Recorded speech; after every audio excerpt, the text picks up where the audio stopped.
الحمد للہ وکفی وسلام علی عبادہ الذین اصطفی اما بعد۔ پارہ نمبر 28، اس کی ابتدا ہوتی ہے سورۃ المجادلہ سے۔ سورہ مجادلہ مدنی ہے اور اس میں 22 آیات اور 3 رکوع ہیں۔ اس صورت میں عام مدنی صورتوں کی طرح شرعی احکام کا بیان اور منافقین کا تذکرہ ہے۔ اس صورت کی ابتدا میں حضرت خولہ بنت ثعلب رضی اللہ عنہ کے واقعے کی طرف اشارہ ہے کہ جو اپنے شوہر حضرت اوس بن صامت رضی اللہ عنہ کی شکایت لے کر آئی تھیں، جنہوں نے ان سے زہار کر لیا تھا، اور شکایت کا انداز ایسا تھا کہ گویا وہ جھگڑ رہی تھیں، اس لیے انہیں مجادلہ یعنی جھگڑنے والی کہا گیا، اور صورت کا نام بھی اس واقعے کے پس منظر میں مجادلہ ہی قرار پایا۔ زمانہ جاہلیت میں زہار یعنی اپنی بیوی کو ماں کی طرح قرار دینا طلاق کے حکم میں تھا،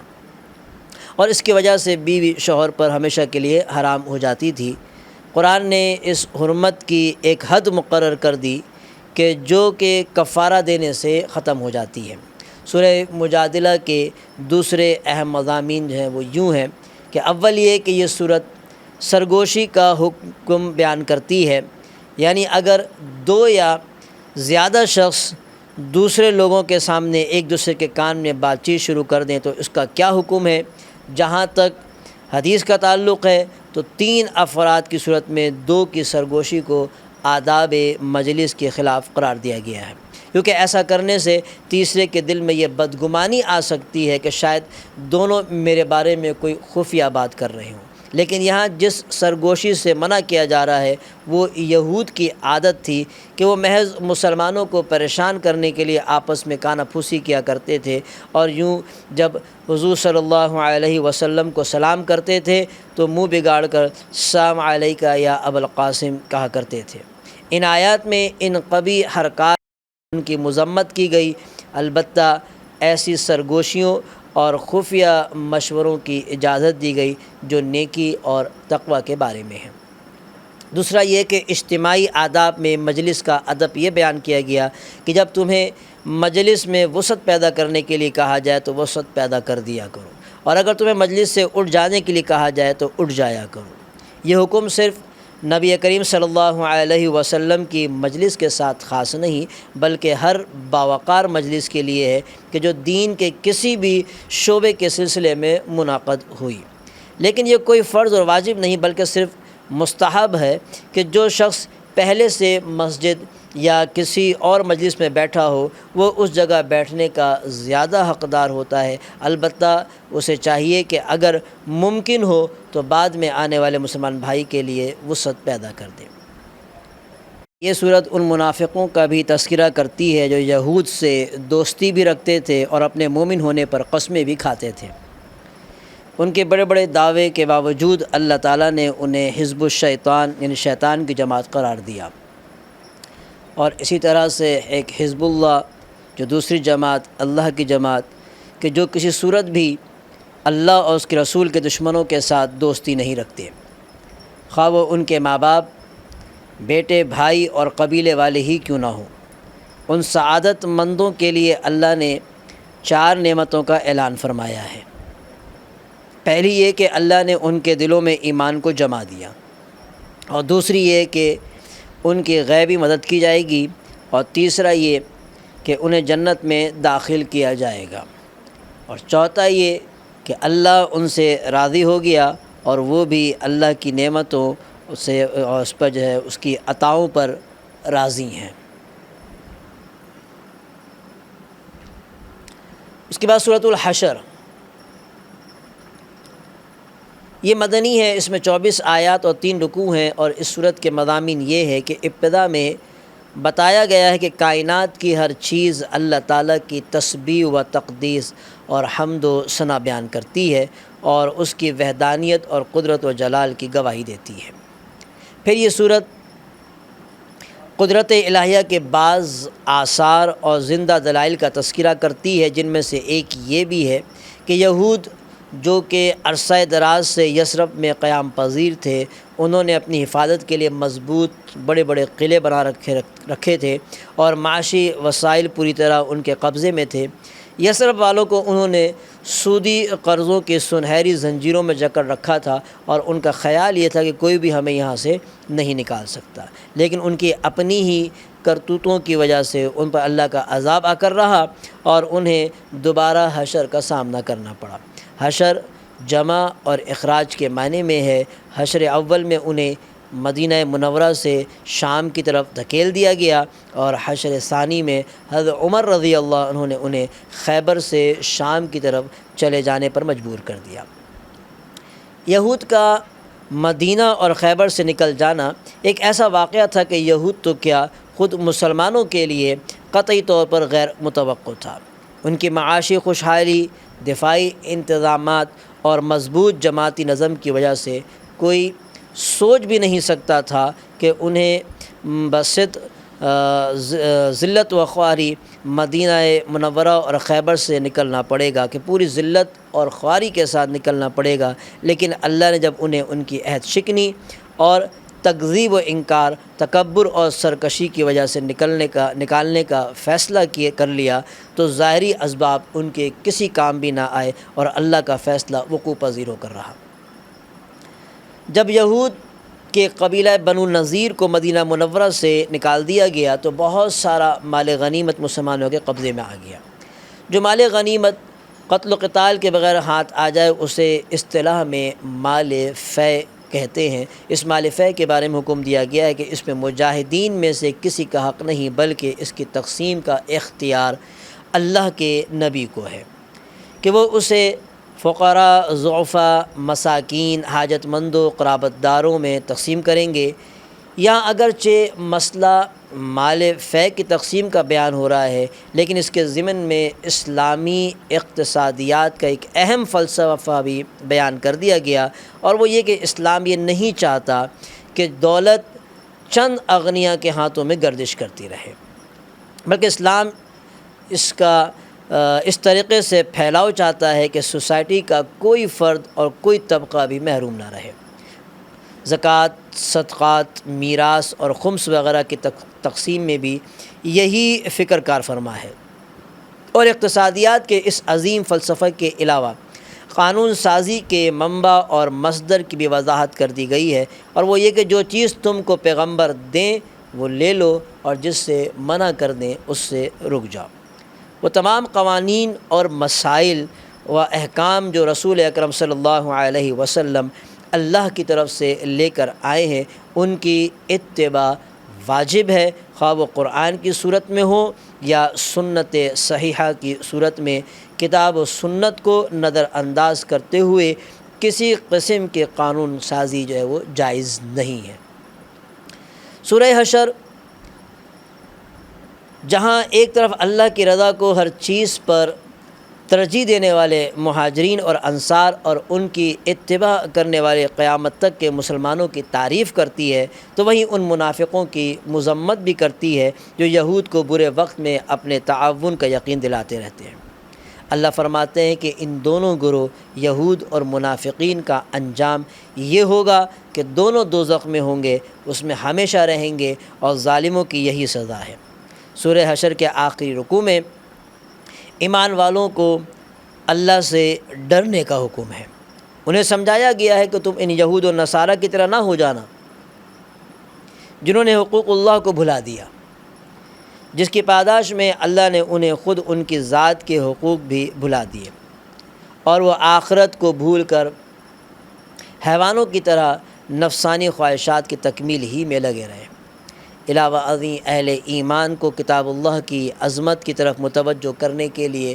فرمایا گیا کہ اگر اللہ پہاڑوں کو عقل و شعور عطا فرما دیتا اور پھر ان پر قرآن نازل کر دیتا تو وہ اللہ کے خوف سے ریزہ ریزہ ہو جاتے۔ افسوس کہ انسان پر ہے کہ وہ اس بے مثال کلام کی عظمت سے ناواقف ہے اور اس کے حقوق ادا نہیں کرتا۔ سورت کے اختتام پر اسماء حسنہ کے ضمن میں اللہ کی عظمت اور کبریائی کا بیان ہے، اور آخر میں وہی الفاظ ہیں جن سے اس صورت کا آغاز ہوا، یعنی یہ کہ جتنی چیزیں آسمانوں اور زمین میں ہیں وہ سب اس کی تسبیح کرتی ہیں اور وہ غالب حکمت والا ہے۔ اس کے بعد سورۃ الممتحنہ ہے، یہ مدنی ہے، اس میں 13 آیات اور 2 رکوع ہیں، اور اس صورت کا ابتدائی حصہ حضرت حاطب بن ابی بلتع رضی اللہ عنہ کے بارے میں نازل ہوا، جنہوں نے مشرکین مکہ کو ممنون احسان کرنے کے لیے خفیہ طریقے سے مکے کی طرف حضور اکرم صلی اللہ علیہ وسلم کی روانگی کی اطلاع دینے کی کوشش کی تھی۔ وہ بدری اور مخلص صحابی تھے، مگر ان سے ایک ایسی حرکت ہو گئی جو اللہ اور اس کے رسول کو پسند نہ تھی۔ بعد میں انہیں اس پر سخت ندامت بھی ہوئی اور انہوں نے صدق دل سے توبہ کی، جو کہ قبول کر لی گئی۔ اس پس منظر میں یہ آیت نازل ہوئی جن میں ایمان والوں کو اللہ نے یہ حکم دیا کہ کفار جو کہ میرے دشمن بھی ہیں اور تمہارے دشمن بھی ہیں، انہیں دوست نہ بناؤ۔ یہ وہ سنگ دل لوگ ہیں جنہوں نے مکے کی سرزمین ایمان والوں پر تنگ کر دی اور انہیں وہاں سے ہجرت کرنے پر مجبور کر دیا۔ آج بھی ان کے دلوں میں آتش غضب بھڑک رہی ہے، اور انہیں مسلمانوں کو دکھ دینے اور نقصان پہنچانے کا جو بھی موقع ہاتھ آتا ہے اسے ضائع نہیں ہونے دیتے، خواہ وہ موقع ہاتھ چلانے کا ہو یا زبان چلانے کا یا رشتے ناتے جنہیں تم بڑی چیز سمجھتے ہو اور قبول ایمان کے باوجود ان کے مفادات کا خیال رکھتے ہو، یہ قیامت کے دن تمہیں کچھ بھی فائدہ نہیں دیں گے۔ وہاں باپ بیٹے اور بھائی بھائی کے درمیان جدائی کر دی جائے گی۔ جب ان رشتوں کا یہ حال ہے تو ان کے خاطر اللہ اور رسول کے ساتھ خیانت کرنا اور جماعت اسلامیہ کے رازوں کا افشا کہاں کی دانش مندی ہے۔ اس سوچ کی تائید اور تقویت کے لیے حضرت ابراہیم علیہ السلام کا قصہ بیان کیا گیا کہ جنہوں نے اللہ کے لیے اپنی مشرک قوم سے برات کا اعلان کر دیا، اور ان کے نام لیواؤں پر بھی لازم ہے کہ وہ کسی سے محبت کرے تو صرف اللہ کے لیے اور دوری اختیار کرے تو صرف اللہ کے لیے۔ جب اللہ تعالیٰ نے مسلمانوں کو کفار سے مقاطعہ کا حکم دیا تو انہوں نے اس کی تعمیل میں دیر نہ کی۔ باپ نے بیٹے سے اور بھائی نے بھائی سے تعلق ختم کر دیا، یوں ان کی ایمانی دعووں کی سچائی بالکل واضح ہو کر سامنے آ گئی۔ لیکن خونی رشتے اور وطن ایسی چیزیں ہیں کہ ان کے طرف میلان اور ان کی محبت اللہ تعالیٰ نے انسان کی فطرت میں رکھی ہے۔ اس لیے قرآن ان فطری جذبات کا لحاظ رکھتے ہوئے مسلمانوں کو ایک بشارت سناتا ہے اور ایک معاملے کی اجازت دیتا ہے۔ بشارت تو یہ سنائی گئی کہ کیا عجب ہے کہ عنقریب ہی اللہ تعالیٰ تم میں اور تمہارے دشمنوں میں محبت پیدا کر دے۔ اللہ قدرت والا ہے اور اللہ بہت غفور و رحیم ہے۔ یعنی ہو سکتا ہے کہ تمہارے رشتہ داروں کو بھی ایمان قبول کرنے کی توفیق مل جائے اور یوں آج کے دشمن کل کے دوست بن جائیں۔ چنانچہ ایسا ہی ہوا اور بے شمار مشرکوں کو اسلام کی حقانیت کے سامنے گردن جھکانے کی توفیق مل گئی۔ جس معاملے کی اجازت دی گئی وہ یہ تھا کہ جن لوگوں نے نہ تو قبول ایمان کی وجہ سے تمہارے ساتھ قتال کیا اور نہ ہی تمہیں گھروں سے نکالا تو تم ان سے حسن سلوک کر سکتے ہو۔ اصل میں اسلام محبت اور سلامتی کا دین ہے۔ وہ محض دھونس جمانے اور کسی اعلیٰ مقصد کے بغیر ملک اور زمین ہتھیانے کے لیے جنگ کی اجازت نہیں دیتا۔ وہ ان غیر مسلموں کے ساتھ بھی حسن سلوک اور تعاون کی تلقین کرتا ہے کہ جو جنگ کو ناپسند کرتے ہوں اور امن کے ساتھ زندگی گزارنا چاہتے ہوں۔ سورہ ممتحنہ ان خواتین کے بارے میں بھی رہنمائی کرتی ہے جو ایمان قبول کرنے کے بعد ہجرت کر کے مدینہ منورہ آ گئی تھیں۔ ان کے بارے میں حکم دیا گیا ہے کہ ان کا امتحان لے لو اور انہیں اچھی طرح جانچ لو کہ آیا واقعی انہوں نے ایمان کی خاطر ہجرت کی ہے۔ اگر تمہیں ان کے ایمان پر اطمینان ہو جائے تو پھر انہیں کفار کی طرف واپس نہ کرو۔ امتحان کا ذکر آنے کی وجہ سے ہی اس صورت کو جو ہے وہ ممتحنہ کہا جاتا ہے۔ مفسرین لکھتے ہیں کہ یہ حکم اس وقت نازل ہوا کہ جب حضور اکرم صلی اللہ علیہ وسلم کے سخت ترین دشمن عقبہ بن ابی معیط کی بیٹی ام کلثوم رضی اللہ عنہا ہجرت فرما کر جو ہے وہ مدینہ آ گئی تھی۔ اور ان کا والد معاہدہ حدیبیہ کے پیش نظر انہیں واپس لانے کے لیے مدینہ پہنچا تھا۔ تو حضور اکرم صلی اللہ علیہ وسلم نے اسے یہ کہہ کر خالی ہاتھ واپس لوٹا دیا کہ ہمارا معاہدہ صرف ایمان لانے والے مردوں کے بارے میں تھا، خواتین کے بارے میں نہ تھا۔ اس صورت کی آخری آیت میں دوبارہ تاکید کی گئی کہ اے مسلمانوں، تم اس قوم سے دوستی نہ رکھو جن پر اللہ کا غضب نازل ہو چکا ہے، جو آخرت سے اس طرح مایوس ہیں جیسے کہ قبر والوں سے کافر مایوس ہیں۔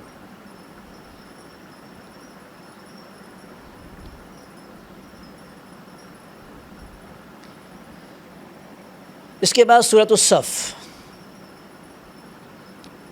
سورہ صف مدنی ہے اور اس میں 14 آیات اور 2 رکوع ہیں، اور اس سورت کا موضوع جہاد اور قتال ہے۔ اللہ تعالیٰ کی تسبیح و تقدیس کرنے کے بعد مسلمانوں کو سختی سے تنبیہ کی گئی ہے کہ وہ اپنے عہد کی پابندی کیا کریں اور جو کچھ زبان سے کہیں اسے کر کے بھی دکھائیں۔ پھر یہ سورت مسلمانوں کو جہاد کی ترغیب دیتے ہوئے امت اسلامیہ کے وحدت کے تحفظ اور دشمنوں کے مقابلے میں سیسا پلائی ہوئی دیوار کی طرح مضبوط اور متحد ہو کر کھڑے ہونے کی تلقین کرتی ہے۔ اس کے بعد بنی اسرائیل کا تذکرہ کرتی ہے جنہوں نے حضرت موسیٰ علیہ السلام کی اس وقت مخالفت کی جب آپ نے انہیں قوم عمالقہ کے ساتھ جہاد کا حکم دیا۔ حضرت عیسیٰ علیہ السلام نے انہیں اپنے بعد آنے والے نبی کی بشارت سنائی تھی اور اس کی اتباع کا حکم دیا تھا۔ بنی اسرائیل نے اس حکم کو پس پش ڈال دیا۔ یہ سورت یہ بشارت بھی سناتی ہے کہ دین اسلام سارے ادیان پر غالب آ کر رہے گا۔ حجت اور دلیل کے میدان میں تو اسے اول روز ہی سے غلبہ حاصل ہے۔ مادی، سیاسی اور ظاہری اعتبار سے بھی وہ دن دور نہیں کہ جب اسلام پوری دنیا پر غالب آ جائے گا۔ اگلی آیت میں سورہ صف مسلمانوں کو ایک ایسی تجارت کی دعوت دیتی ہے کہ جس میں خسارے کا کوئی امکان نہیں، کیونکہ اس تجارت کا دوسرا فریق وہ اللہ ہے جس کے ساتھ معاملہ کرنے والا کبھی نقصان میں نہیں رہتا۔ وہ تجارت ہے اللہ اور رسول پر ایمان اور اللہ کی رضا کے لیے مال و جان کے ساتھ جہاد، اور اس کا متوقع نفع ہے گناہوں کی مغفرت، جنت میں داخلہ، اللہ کی مدد اور دنیائے کفر پر غلبہ۔ کاش مادی تجارت اور دنیاوی نقصان میں ڈوبے ہوئے مسلمان یہ تجارت بھی کر کے دیکھ لیں تاکہ ان کی ذلت عزت میں اور مغلوبیت غلبے میں تبدیل ہو جائے۔ سورت کے اختتام پر اہل ایمان سے کہا گیا ہے کہ تم اللہ کے دین کی دعوت اور مدد کے لیے ایسے ہی کھڑے ہو جاؤ جیسے حواری اپنے نبی حضرت عیسیٰ علیہ السلام کے ساتھ اٹھ کھڑے ہوئے تھے۔ تو آپ دیکھ رہے ہیں کہ سورت کی ابتدا میں خالی خلی باتیں کرنے اور کھوکھلے نعرے لگانے سے منع کیا گیا تھا، اور اختتام پر دین الہی کی نصرت کے لیے کمر بستہ اور کچھ کر کے دکھانے کا حکم دیا گیا ہے، اور یوں اس کی ابتدا اور انتہا میں پوری مناسبت ہے۔ اس کے بعد سورۃ الجمعہ ہے۔ سورہ جمعہ مدنی ہے اور اس میں 11 آیات اور 2 رکوع ہیں، اور اس سورت کا محور جس پر پوری سورت گھومتی ہے اس بار امانت کو بیان کرنا جسے پہلے بنی اسرائیل کے کندھوں پر رکھا گیا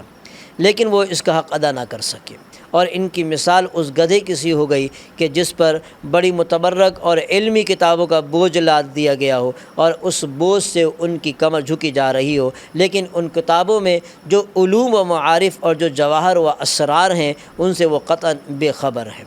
اور نہ ہی ان سے کچھ فائدہ حاصل ہو رہا ہے ان کو۔ تو سورہ جمعہ کا آغاز ہوتا ہے اللہ کی تسبیح و تحمید کے بیان سے، اور اس کے بعد رسول کریم صلی اللہ علیہ وسلم کے اوصاف اور بعثت کے مقاصد بیان کیے گئے، یعنی تلاوت کتاب، تزکیہ اور تعلیم کتاب اور حکمت۔ پہ یہود کا تذکرہ ہے جس میں وہی آسمانی یعنی تورات کے احکام پر عمل نہ کرنے کی وجہ سے انہیں گدھے کے ساتھ تشبیہ دی گئی ہے جس پر مقدس کتابوں کا بوجھ لدا ہوا ہو، اور انہیں مباہلہ کی دعوت دی گئی اور کہ اگر واقعی وہ اولیاء اللہ ہیں تو پھر موت کی آرزو کریں، کیونکہ اولیاء اللہ کے لیے یہ جہاں تو قید خانہ ہے اور آخرت میں ان کے لیے نعمت و فرحت اور خوش عیشی کے ہزاروں سامان ہیں۔ ساتھ ہی پیشن گوئی بھی کر دی گئی کہ یہ موت کی آرزو کبھی بھی نہیں کریں گے۔ چنانچہ قرآن کی یہ پیشن گوئی حرف بحرف پوری ہو کر رہی اور سورت کا اختتام ہوتا ہے مومنوں پر نماز جمعہ کی فرضیت کے بیان سے، اور انہیں حکم دیا گیا ہے کہ اذان سنتے ہی ہر قسم کی تجارت اور خرید و فروخت چھوڑ دیا کرو اور اللہ کے ذکر کی طرف دوڑ پڑا کرو، البتہ نماز سے فارغ ہونے کے بعد انہیں دوبارہ کسب معاش میں لگ جانے کی اجازت ہے۔ اس کے بعد سورۃ المنافقون ہے۔ یہ سورہ منافقون مدنی ہے اور اس میں 11 آیات اور 2 رکوع ہیں۔ اس صورت میں منافقوں کے اخلاق، ان کے جھوٹ، ان کی جو ہے وہ دسیسہ کاریاں اور مسلمانوں کے لیے ان کے بغض و عناد اور ان کے ظاہر و باطن کے تضاد کو بیان کیا گیا ہے۔ یوں تو منافقوں کا مکروہ چہرہ اور قابل نفرت اوصاف کئی دوسری صورتوں میں بھی دکھائے گئے ہیں، لیکن یہ صورت تو گویا صرف ان کی مذمت کے لیے مخصوص ہے۔ صورت کی ابتدا ہوتی ہے منافقین کی صفات کے بیان سے، جن میں سے نمایاں ترین صفات جھوٹ، مکر، دھوکہ اور ظاہر و باطن کا تضاد تھا۔ ان کے دلوں میں کچھ تھا اور زبانوں پر کچھ تھا۔ اسے اس کتاب کا مطالعہ کرنے والے مخلص دوستوں کہ اگر آپ جب اس کتاب کا مطالعہ بھی کریں یا سنیں اس کو، تو منافقوں کی نمایاں صفات کا جب اس تفسیر کا مطالعہ آپ کرتے جائیں گے اور سنتے جائیں گے، تو منافقوں کی نمایاں صفات کا مطالعہ کرتے ہوئے اور سنتے ہوئے کچھ دیر کے لیے جب آپ ٹھہریں گے اور آنکھیں کھلی رکھنے کے بجائے بند کر لیں، دل کی آنکھیں کھولیں اور اپنا اور اپنے لیڈروں کا اور اپنی پوری امت کا محاسبہ کیجئے کہ کہیں یہ نمایاں صفات ہمارے اندر بھی تو نہیں پائی جاتی۔ کیا ہر طرف جھوٹ کی غلاظت اور مکر و فریب کی نجاست کے انبار دکھائی نہیں دیتے؟ کیا آج کا سب سے بڑا مسئلہ ظاہر و باطن اور قول و عمل کا تضاد نہیں؟ تقریریں لچھے دار اور تحریریں مزیدار، باتیں پروقار، مگر عمل کچھ بھی نہیں، خالی ڈھول ہیں جو پٹ رہے ہیں اور جن کی ہیبت ناک آواز دور تک پہنچ رہی ہے، مگر انہیں پھاڑ کر دیکھیں تو اندر سے کھوکھلے، نہ ایمان نہ یقین اور نہ توکل نہ اعتماد، نہ محبت نہ معرفت، نہ ایثار نہ احسان، نہ خوف نہ خشیت، ایمان والی کوئی بھی صفت نہیں، جبکہ منافقت گٹر کی نجاست کی طرح ابل ابل پڑتی ہے۔ اور آگے بتایا گیا ہے کہ منافق ظاہر کے اعتبار سے بڑے پرکشش ہوتے ہیں اور جسمانی اعتبار سے بڑے باوقار، اور زبان میں فصاحت اور حلاوت، انہیں بات کرنے کا ڈھنگ خوب آتا ہے، لیکن اندر سے کھوکھلے، ڈرپوک اور بزدل اتنے ہیں کہ کہیں سے کوئی اونچی آواز کان میں پڑ جائے تو پریشان ہو جاتے ہیں کہ کہیں ہماری موت نہ آ گئی ہو۔ سامنے آتے ہیں تو حضور اکرم صلی اللہ علیہ وسلم اور مسلمانوں کی تعریف کرتے نہیں تھکتے، لیکن پیٹھ پیچھے ایسی بدبودار باتیں کرتے ہیں کہ اللہ کی پناہ۔ سورت کے اختتام پر مسلمانوں کو سمجھایا گیا ہے کہ کہیں وہ بھی منافقوں کی طرح مال و اولاد میں مشغول ہو کر اللہ کے ذکر و اطاعت سے غافل نہ ہو جائیں، اور انہیں ترغیب دی گئی ہے کہ وہ موت سے آنے سے پہلے خرچ کر لیں، ورنہ موت آ جانے کے بعد سوائے حسرت کے کچھ بھی باقی نہ رہے گا۔ افسوس کہ مسلمانوں نے اس نصیحت کو پس پش ڈال دیا اور وہ اپنے آپ کو یہ کہہ کر تسلی دے لیتے ہیں کہ یہ ہمارا تذکرہ اور ہماری مذمت نہیں، بلکہ یہ تو 1400 سال پہلے عبداللہ بن ابی جیسے کچھ لوگ گزرے ہیں، ان کا تذکرہ اور ان کی مذمت ہے۔ گویا قرآن کی بعض صورتیں اور بعض آیات ایسی ہیں کہ جن کا تعلق آج کے زمانے سے بالکل نہیں۔ تو آج کے زمانے میں بھی اگر کوئی آدمی ایسا ہے، اس کا بھی تذکرہ یہی ہے، اس کو اپنے آپ کو دیکھ لینا چاہیے اور اپنا محاسبہ کرنا چاہیے۔ سورہ منافقون کے بعد سورہ تغابن ہے جو مدنی ہے اور اس میں 18 آیات اور 2 رکوع ہیں۔ یہ صورت اگرچہ مدنی ہے لیکن اس پر مکی صورتوں کا رنگ غالب ہے۔ اس صورت کی ابتدا میں یہ بتانے کے بعد کہ کائنات کی ہر چیز اللہ کی تسبیح و تقدیس کرتی ہے، انسانوں کو 2 گروہ میں تقسیم کیا گیا ہے، یعنی اللہ کی نعمتوں کا شکر کرنے والے اور کفران نعمت کرنے والے۔ پھر ان کے سامنے گزشتہ اقوام کا تذکرہ کیا گیا کہ جنہوں نے اللہ کے رسولوں کی تکذیب کی اور اس تکذیب کی پاداش میں انہیں عذاب الہی کا مزہ چکھنا پڑا۔ یہ صورت ان مکذبین کا بھی تذکرہ کرتی ہے کہ جو قیامت کے دن کو جھٹلاتے تھے، اور پھر قسم کھا کر یقین دلاتی ہے کہ قیامت آ کر رہے گی، خواہ کوئی اقرار کرے یا انکار کرے۔ موت کے بعد کی زندگی کا معاملہ برحق اور یقینی ہے۔ اس صورت میں قیامت کے دن کو یوم التغابن قرار دیا گیا، یعنی نقصان اور خسارے کا دن۔ قیامت کے دن کافر تو اپنے خسارے کو محسوس کرے گا ہی، مسلمان عابد اور زاہد انسان بھی حسرت کرے گا کہ اے کاش میں نے جتنی عبادت و طاعت کی اس سے زیادہ کی ہوتی۔ یہ صورت اہل ایمان کو اموال، اولاد اور ازواج کے فتنے سے ڈراتی ہے اور ان کے بارے میں محتاط ہو کر رہنے کی تلقین کرتی ہے۔ بسا اوقات انسان ان کی خاطر اپنی آخرت تباہ کر لیتا ہے، نہ حلال اور حرام کی پرواہ کرتا ہے اور نہ ہی دینی حقوق و فرائض کی ادائیگی کا اہتمام کرتا ہے۔ ان کی محبت ہی کی وجہ سے ہجرت اور جہاد سے بھی محروم رہتا ہے۔ تو سورت کے اختتام پر اہل ایمان کو اللہ سے ڈرنے، اس کی راہ میں خرچ کرنے اور بخل سے بچ کر رہنے کا حکم ہے۔ اس کے بعد سورۃ طلاق ہے، یہ مدنی ہے، اس میں 12 آیات اور 2 رکوع ہیں۔ مدنی صورتوں کے عمومی مزاج کی طرح اس صورت میں بھی بعض شرعی احکام بیان کیے گئے ہیں، خصوصاً وہ احکام جو ازدواجی اور خاندانی زندگی سے تعلق رکھتے ہیں۔ طلاق کی اکثر اقسام اور ان پر مرتب ہونے والے عدت، نفقہ اور سکنہ جیسے احکام اس صورت میں آ گئے ہیں۔ اس صورت کی ابتدا میں طلاق کا شرعی طریقہ بتایا گیا ہے اور مسلمانوں کو حکم دیا گیا ہے کہ اگر ازدواجی زندگی کو برقرار رکھنا مشکل ہو جائے اور طلاق کے علاوہ کوئی دوسرا راستہ باقی نہ رہے تو بیوی کو ایک طلاق رجعی دے کر اور یہ طلاق ایسے طہر میں ہونی چاہیے کہ جس میں بیوی کے ساتھ جمع نہ کیا ہو، اور طلاق دینے کے بعد اسے عدت ختم ہونے تک چھوڑ دیں اور اسے طلاق ثنی کہا جاتا ہے۔ اور یہ قیود و شرائط اس بات کی نشاندہی کرتی ہیں کہ اللہ کی نظر میں طلاق انتہائی قابل نفرت عمل ہے، اور اگر بعض استثنائی صورتوں کا معاملہ درپیش نہ ہوتا تو شریعت میں طلاق کی اجازت کبھی نہ دی جاتی، کیونکہ طلاق کی وجہ سے خاندان کی بنیادوں میں دراڑیں پڑ جاتی ہیں، جبکہ اسلام خاندانی نظام کے استحکام پر زور دیتا ہے۔ اس کے بعد سورہ طلاق وضاحت کے ساتھ مختلف قسم کی مطلقہ عورتوں کی عدت بتاتی ہے، یعنی جائز یعنی ایسی بوڑھی عورت جسے حیض نہ آتا ہو، اور صغیرہ وہ بچی جس کا نکاح بالغ ہونے سے پہلے ہی کر دیا گیا ہو، اور حاملہ جسے حالت حمل میں طلاق ہو جائے۔ عدت کے علاوہ نفقہ اور سکنہ کے احکام بھی یہاں ذکر کیے گئے ہیں۔ ان شرعی احکام کو بیان کرتے ہوئے درمیان میں 4 بار تقوی کا ذکر آیا ہے۔ پہلے فرمایا گیا ہے کہ اللہ سے ڈرو کہ جو تمہارا رب ہے، اور دوسری بار فرمایا کہ جو اللہ سے ڈرے گا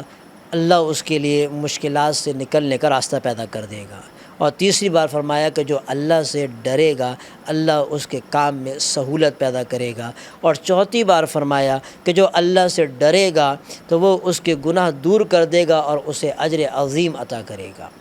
اس سے اندازہ ہوتا ہے کہ اللہ کی نظر میں تقوی کی کیا اہمیت ہے، اور یہ کہ قرآن کا اسلوب دوسری کتابوں سے کس قدر مختلف ہے۔ یہ قانون کی کوئی خشک کتاب نہیں، بلکہ اس میں قانون پر آمادہ عمل کرنے والی ترغیبات اور ترہیبات بھی کثرت کے ساتھ ہیں، اور سورت کے اختتام پر اللہ کے مقرر کردہ اور نازل کردہ احکام کی پامالی اور مخالفت سے سختی سے منع کیا گیا، اور عبرت کے لیے ان امتوں کا ذکر کیا گیا ہے کہ جنہوں نے سرکشی اختیار کی تو وہ عبرتناک عذاب اور سزاؤں کے مستحق ہو گئے۔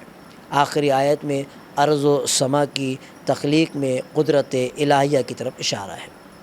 اس کے بعد سورہ تحریم ہے، یہ مدنی ہے، اس میں 12 آیات اور 2 رکوع ہیں، اور اس صورت میں جو احکام مذکور ہیں ان کا زیادہ تر تعلق بیت نبوت امہات المومنین اور ازواج مطہرات رضی اللہ عنہن کے ساتھ ہے۔ اس صورت کی پہلی آیت میں جس واقعے کی طرف اشارہ ہے اس کا تعلق خود حضور اکرم صلی اللہ علیہ وسلم کی ذات کے ساتھ ہے کہ جب آپ نے اپنی لونڈی ماریہ قبطیہ یا شہد کو اپنے اوپر حرام کر لیا تھا تو چنانچہ بڑے آمیز انداز میں عتاب ہوا اور فرمایا گیا کہ اے پیغمبر، جو چیز اللہ نے آپ کے لیے جائز کی ہے تو آپ اس سے کنارہ کشی کیوں کرتے ہیں؟ کیا اس سے اپنی بیویوں کی خوشنودی چاہتے ہیں؟ اور اللہ بخشنے والا اور رحم کرنے والا ہے۔ جب آپ نے تحریم کا یہ راز اپنی ایک الزوجہ مطہرہ حضرت حفصہ رضی اللہ عنہا کو بتا دیا تو انہوں نے حضرت عائشہ صدیقہ رضی اللہ عنہا کے سامنے راز افشا کر دیا، جس سے آپ کو سخت صدمہ ہوا، یہاں تک کہ آپ نے بعض ازواج کو طلاق دینے کا ارادہ فرما لیا، لیکن اسے عملی جامہ پہنانے کی نوبت نہ آئی۔ اللہ نے بھی ان ازواج کو تنبیہ کرتے ہوئے فرمایا کہ اگر پیغمبر تم کو طلاق دے دیں تو تعجب نہیں کہ ان کا پروردگار تمہارے بدلے ان کو تم سے بہتر بیویاں دے دے۔ اس کے بعد یہ صورت ایمان والوں کو حکم دیتی ہے کہ اپنے آپ کو اور اپنے اہل و عیال کو آتش جہنم سے بچاؤ، اور یہ کہ اللہ کے آگے صاف دل سے توبہ کرو۔ صورت کے اختتام پر دو مثالیں بیان کی گئی ہیں۔ پہلی مثال کافرہ بیوی کی ہے جو مومن صالح کی نکاح میں تھی، اور دوسری مثال مومنہ بیوی کی ہے جو ایک بدترین کافر کے نکاح میں تھی۔ مومن صالح سے مراد حضرت نوح علیہ السلام اور کافر سے مراد فرعون۔ ان دو مثالوں سے ظاہر ہوتا ہے کہ اگر انسان خود مومن اور صالح نہ ہو تو اسے کسی مومن کی قرابت اور حسب نسب کچھ بھی فائدہ نہیں دے سکتا۔ وآخر دعوانا ان الحمد للہ رب العالمین۔